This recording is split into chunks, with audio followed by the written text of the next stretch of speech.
अक्सर एक बड़ा अजीब कॉन्ट्रास्ट देखने को मिलता है।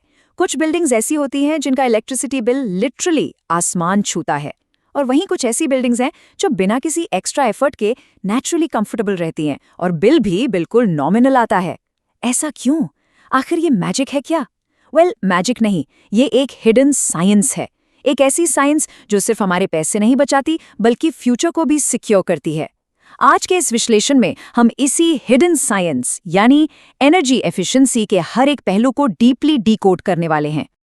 अब सबसे बड़ा सवाल यही उठता है कि आखिर क्यों कुछ इमारतों में मैसिव इलेक्ट्रिसिटी बिल्स आते हैं जबकि बाकी आराम से नेचुरली ठंडी और कंफर्टेबल रहती हैं। सोचिए, अगर कोई ऐसी बिल्डिंग हो जो खुद अपनी इलेक्ट्रिसिटी बचाए, एक्सेस हीट जनरेट ही ना करे और एनवायरनमेंट को भी कोई नुकसान ना पहुंचाए। Sound impossible? बिल्कुल नहीं। ये एनर्जी एफिशिएंसी का ही कमाल है और हाई इलेक्ट्रिसिटी बिल्स की प्रॉब्लम का सबसे अल्टीमेट परमानेंट सोल्यूशन भी यही है। तो आखिर ये एनर्जी एफिशिएंसी वाला क्या है? अगर बिल्कुल सिंपल भाषा में कहें तो इसका मतलब है कम एनर्जी का इस्तेमाल करके ज्यादा काम निकालना और अपना कंफर्ट भी पूरा मेंटेन करना। रिजल्ट क्या? कॉस्ट भी कम और पोल्यूशन भी कम। लेकिन यहाँ एक छोटी सी कैच है और ये बहुत जरूरी है।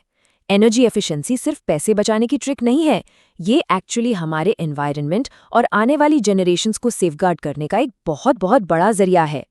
चलिए इसको बिल्कुल माइक्रो लेवल पर समझते हैं। एवरीडे लाइटिंग का एक छोटा सा एग्जाम्पल लेते हैं। ज्यादातर लोग यही सोचते हैं कि बल्ब तो बस बल्ब होता है, राइट? लेकिन वो पुराने ट्रेडिशनल बल्ब्स, वो अपनी ज्यादातर एनर्जी रोशनी देने में नहीं बल्कि सिर्फ हीट जनरेट करने में वेस्ट कर देते हैं। दूसरी तरफ आती हैं एलईडी लाइट्स। ये कम इलेक्ट्रिसिटी खाती हैं, रोशनी ज्यादा देती हैं, इनकी लाइफ बहुत लंबी होती है और हीट ना के बराबर। मतलब एक बहुत छोटा सा बदलाव लॉन्ग टर्म में एक ह्यूज सेविंग्स का सोर्स बन जाता है। और बात सिर्फ लाइट्स पर खत्म नहीं होती। हमारे अप्लायंसेस पर जो स्टार रेटिंग्स होती है ना, वो कोई डिजाइन एस्थेटिक नहीं है। ये सीधा सीधा इंडिकेट करती हैं कि वो अप्लायंस कितनी एफिशिएंटली पावर यूज करेगा। रेटिंग जितनी हाई, एनर्जी कंजम्पशन उतना ही लो। और असली गेम चेंजर तो ये नए स्मार्ट डिवाइसेस हैं। स्मार्ट थर्मोस्टैट्स, टाइमर्स, ये सब ऑटोमेटिकली रूम का क्लाइमेट कंट्रोल करते हैं। कमरा खाली है तो लाइट्स और एसी अपने आप एडजस्ट हो जाएंगे। अननेसेसरी एनर्जी वेस्ट वहीं का वहीं रुक जाता है। एकदम स्मार्ट, राइट? अब एक थोड़ा शॉकिंग फैक्ट देखते हैं। एक टिपिकल बिल्डिंग की इलेक्ट्रिसिटी कंजम्पशन का डेटा उठाकर देखें तो सबसे बड़ा डोमिनेंट हिस्सा किस चीज का होता है? एयर कंडीशनिंग या कूलिंग सिस्टम्स का। ये टोटल कंजम्पशन का एक बहुत ही मैसिव स्लाइस कवर करते हैं। ऐसा इसलिए होता है क्योंकि स्टैंडर्ड बिल्डिंग वॉल्स बाहर की हीट को बहुत आसानी से अंदर आने देती हैं। फिर उस हीट से लड़ने के लिए एसी को लगातार फुल पावर पर चलना पड़ता है। तो आखिर इस एक्सेसिव हीट से कैसे लड़ा जाए, वो भी बिना इलेक्ट्रिसिटी वेस्ट किए? यही एंट्री होती है आर्किटेक्चर की एक और हिडन साइंस की, पैसिव डिजाइन और कूलिंग। ये एक ऐसी टेक्निक है जहां किसी डिवाइस को स्विच ऑन नहीं करना पड़ता। इमारत का डिजाइन ही कुछ इस तरह से होता है कि वो नेचुरली हीट और लाइट वेस्ट को ब्लॉक करती है। देखते हैं ये नेचुरल डिफेंस सिस्टम काम कैसे करता है। सबसे पहला स्टेप है थर्मल इंसुलेशन। ये बिल्कुल एक फिजिकल बैरियर या थर्मस फ्लास्क की तरह काम करता है। जब बाहर की तेज झुलसा देने वाली धूप एक्सटीरियर वॉल्स और रूफ पर पड़ती है तो ये थर्मल इंसुलेशन उस हीट ट्रांसफर को वहीं ब्लॉक कर देता है। इस रुकावट की वजह से अंदर का टेम्परेचर बिल्कुल स्टेबल रहता है।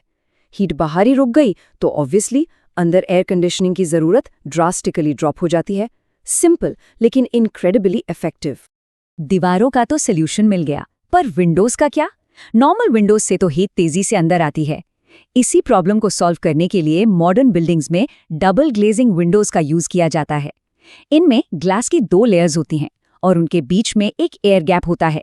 ये सिंपल सा डिजाइन अंदर के टेम्परेचर को कंट्रोल करने और कंफर्ट को ट्रैप करने के लिए एक बहुत ही पावरफुल शील्ड बन जाता है।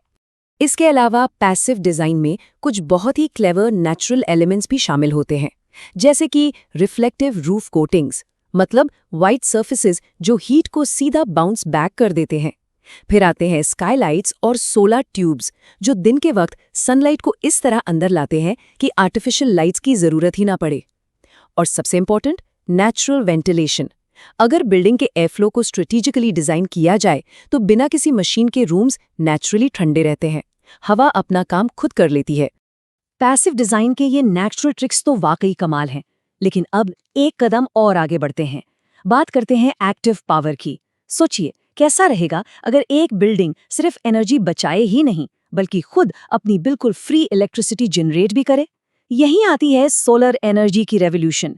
ये हमारी इमारतों को सिर्फ पावर कंज्यूमर्स नहीं बल्कि पावर प्रोड्यूसर्स बना रही है। ये पूरा सोलर साइकिल बहुत ही स्ट्रेट फॉरवर्ड है। सूरज की फ्री इन्फिनिट सनलाइट सीधे एक्सटीरियर सोलर पैनल्स पर पड़ती है। ये पैनल्स उस धूप को तुरंत डायरेक्ट इलेक्ट्रिसिटी में कन्वर्ट कर देते हैं। फिर ये पावर सीधा बिल्डिंग को सप्लाई हो जाती है। एक बिल्कुल फ्री और रिन्यूएबल एनर्जी सोर्स का क्या ब्रिलियंट यूज है ना? सूरज की रोशनी तो रोज मिलनी है, बस उसको सही तरीके से कैप्चर करने की देर है। और वैसे सोलर एनर्जी सिर्फ छत पर लगे पैनल्स तक ही लिमिटेड नहीं है। इसकी और भी बहुत सी स्मार्ट एप्लीकेशंस हैं, जैसे सोलर वाटर हीटर्स।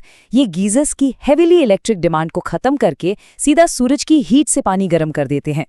फिर आती हैं सोलर स्ट्रीट लाइट्स, जो दिन भर एनर्जी स्टोर करती हैं और रात में अपने आप रोशन हो जाती हैं। पावर कट भी हो जाए तब भी पूरा एरिया नेचुरली रोशन रहता है।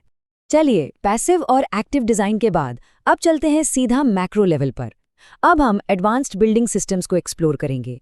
ये वो हिडन मशीनरी है जो किसी भी मॉडर्न बिल्डिंग के कोर फंक्शंस को इनविजिबली लेकिन बेहद एफिशिएंटली रन करती है। ये सिस्टम्स किसी भी बिल्डिंग की नसों की तरह काम करते हैं। तो ये स्मार्ट रिसोर्स मैनेजमेंट फंक्शन कैसे करता है? सबसे पहले आता है जोन्ड एचवैक सिस्टम्स। जोन्ड सिस्टम का मतलब है बिल्डिंग को अलग अलग हिस्सों में डिवाइड कर देना, ताकि सिर्फ उन्हीं एरियाज को कूल किया जाए जहां एक्चुअली लोग मौजूद हैं। Zero waste. फिर आती है filter maintenance. AC filters clean रहेंगे तो मशीनरी पर एक्स्ट्रा लोड नहीं पड़ेगा और इलेक्ट्रिसिटी ड्रॉ ड्रास्टिकली कम हो जाएगा। और बात सिर्फ इलेक्ट्रिसिटी की नहीं है, ग्रे वाटर रिसाइकलिंग जैसी टेक्नोलॉजी सिंक्स और बाथरूम्स के पानी को ट्रीट करके गार्डनिंग और फ्लशिंग के लिए रीयूजेबल बना देती है। फ्रेश वाटर भी बचा और उससे पंप करने की एनर्जी भी। और अब आते हैं इस चर्चा के सबसे ज्यादा माइंड ब्लोइंग और फैसिनेटिंग पार्ट पर, द लिविंग बिल्डिंग। ये एक ऐसी फ्यूचरिस्टिक टेक्नोलॉजी है जहां एक बिल्डिंग एक्चुअली खुद सोच सकती है। सही सुना, एक स्मार्ट बिल्डिंग को हर वक्त मैन्युअली कंट्रोल करने की जरूरत नहीं होती। वो अपने आसपास के एनवायरनमेंट को ट्रैक करती है और खुद डिसीजंस लेती है कि बिना किसी को डिस्टर्ब किए एनर्जी को सीमलेसली कैसे सेव करना है। इन एडवांस्ड बिल्डिंग्स का दिमाग कुछ ऐसे काम करता है। सबसे पहले होते हैं BAS यानी बिल्डिंग ऑटोमेशन सिस्टम्स। ये सिस्टम्स ऑटोमेटिकली लाइट्स, टेम्परेचर और वेंटिलेशन को कंट्रोल करते हैं। मतलब एनर्जी वेस्ट होने में ह्यूमन एरर का चांस ही खत्म।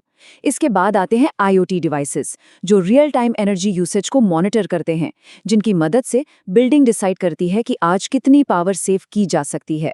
और इस सब को देश भर में रेगुलेट करने के लिए ECBC और BEE जैसी गाइडलाइंस हैं, जो एनर्जी एफिशिएंट बिल्डिंग्स के लिए एक नेशनल स्टैंडर्ड सेट करती हैं, ताकि आने वाली हर एक नई स्ट्रक्चर कंप्लीटली सस्टेनेबल हो। लेकिन अभी पिक्चर बाकी है। एक और हिडन टेक्नोलॉजी है जो सच में हैरान कर देने वाली है, वेस्ट टू एनर्जी लूप। सोचिए, क्या हो अगर एक बिल्डिंग अपने ही कचरे को पावर में कन्वर्ट कर ले। यहाँ बिल्डिंग का ऑर्गेनिक वेस्ट कलेक्ट करके इंटरनल बायोगैस प्लांट्स में प्रोसेस होता है और उसे रॉ यूजफुल एनर्जी में बदल दिया जाता है। यानी जो गार्बेज नॉर्मली फेंक दिया जाता है वो भी बिल्डिंग को रन करने का एक वाइटल रिसोर्स बन जाता है ना कमाल? तो इन सब बातों का बॉटम लाइन क्या है? असल में ये एनर्जी एफिशिएंसी किसी महीने के इलेक्ट्रिसिटी बिल को कम करने से कहीं ज़्यादा बड़ी चीज़ है। ये आने वाली जनरेशन्स के लिए हमारी एक बहुत बड़ी जिम्मेदारी है। अगर आज एनर्जी वेस्ट होने की आदत नहीं बदली तो फ्यूचर में हमारे natural resources completely dry out हो सकते हैं। हम इन स्मार्ट बिल्डिंग्स के जरिए सिर्फ अपनी जेब के पैसे नहीं बचा रहे, बल्कि आने वाली पीढ़ियों के लिए एक सिक्योर और सस्टेनेबल कल तैयार कर रहे हैं। एक बेहतर कल के लिए ये एक थॉट हमेशा याद रखने लायक है। सच्ची स्मार्ट बिल्डिंग वही है जो कम एनर्जी में भी एक बेहतर जिंदगी दे सके। हमारे कंफर्ट और नेचर के प्रिजर्वेशन के बीच यही वो परफेक्ट बैलेंस है जिसे हमें स्ट्राइक करना है। तो इस चर्चा को यहीं विराम देते हैं, पर जाने से पहले एक सवाल, क्या हमारी आने वाली हर एक इमारत कल के इस एनर्जी क्राइसिस का हिस्सा बनेगी या उसकी समस्या का समाधान? फैसला पूरी तरह हमारी आज की स्मार्ट सोच और बेहतर डिजाइन पर निर्भर करता है।